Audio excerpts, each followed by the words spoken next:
The compassionate wisdom of the Buddha. Long ago, in the serene forests of ancient India, there lived Siddhartha Gautama, a prince who renounced his royal luxuries to seek the truth about life, suffering, and the path to inner peace. After years of intense meditation under the Bodhi tree, Siddhartha attained enlightenment and became known as the Buddha, the Enlightened One. His teachings illuminated the hearts of many, offering a way out of suffering through compassion, mindfulness, and wisdom. This is one of his stories, one that speaks of kindness and the transformative power of forgiveness. The bandit Angulimala. One day, the Buddha traveled with his disciples through a forest renowned for its beauty. Yet, despite its tranquility, the forest held a dark secret. It was the territory of Angulimala, a fearsome bandit whose name struck terror in the hearts of travelers.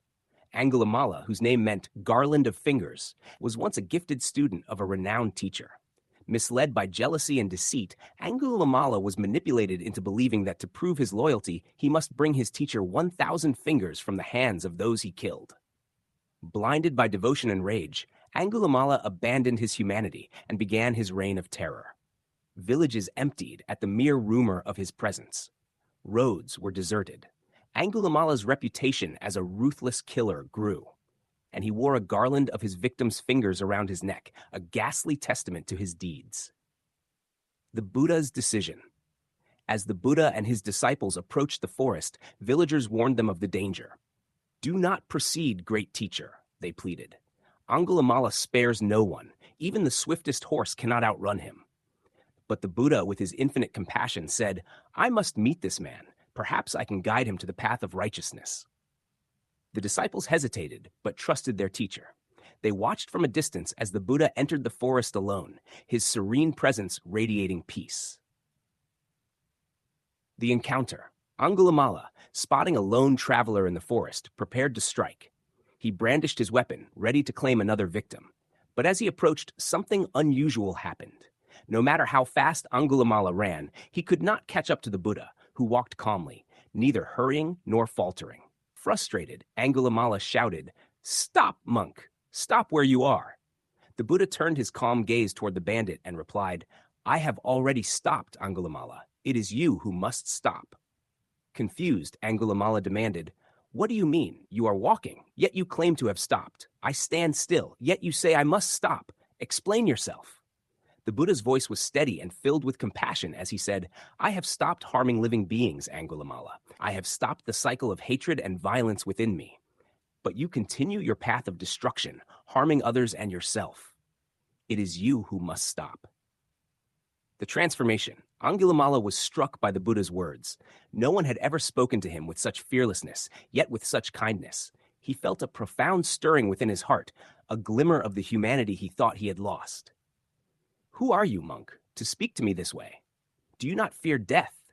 he asked. The Buddha smiled gently. "I fear nothing, Angulimala, for I have freed myself from the chains of anger and fear. You too can free yourself. It is not too late to change." Angulimala's hands trembled, and his weapon fell to the ground. He dropped to his knees before the Buddha, overcome with shame and sorrow. "I have done terrible things," he confessed. "Can someone as wicked as I ever find redemption?" The Buddha placed a reassuring hand on his shoulder. "The path to redemption begins with a single step, Angulimala. Let go of your past and commit yourself to a life of compassion and wisdom. Even the most stained soul can become pure." Moved to tears, Angulimala vowed to change.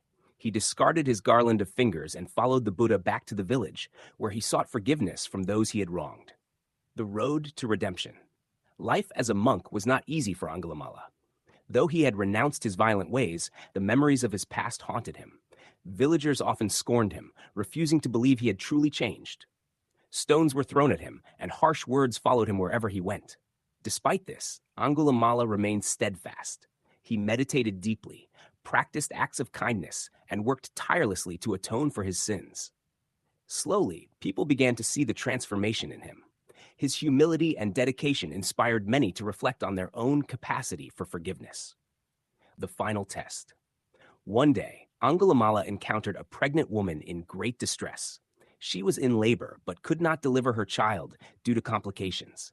Her cries pierced his heart, and he felt an overwhelming urge to help. He returned to the Buddha and shared his anguish. "What can I do to ease her suffering, teacher?" The Buddha instructed him to recite a blessing.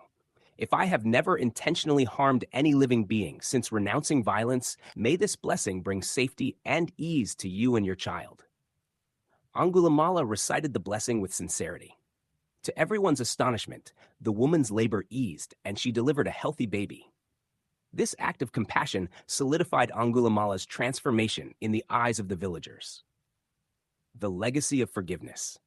Angulimala spent the rest of his life as a monk, spreading the Buddha's teachings of compassion and nonviolence. His story became a testament to the power of forgiveness and the possibility of redemption, no matter how far one has strayed from the path of righteousness. The Buddha often reminded his disciples, hatred is never appeased by hatred. It is only appeased by love. This is an eternal truth. Through the story of Angulimala, the Buddha showed the world that even the darkest heart can be illuminated by the light of wisdom and compassion.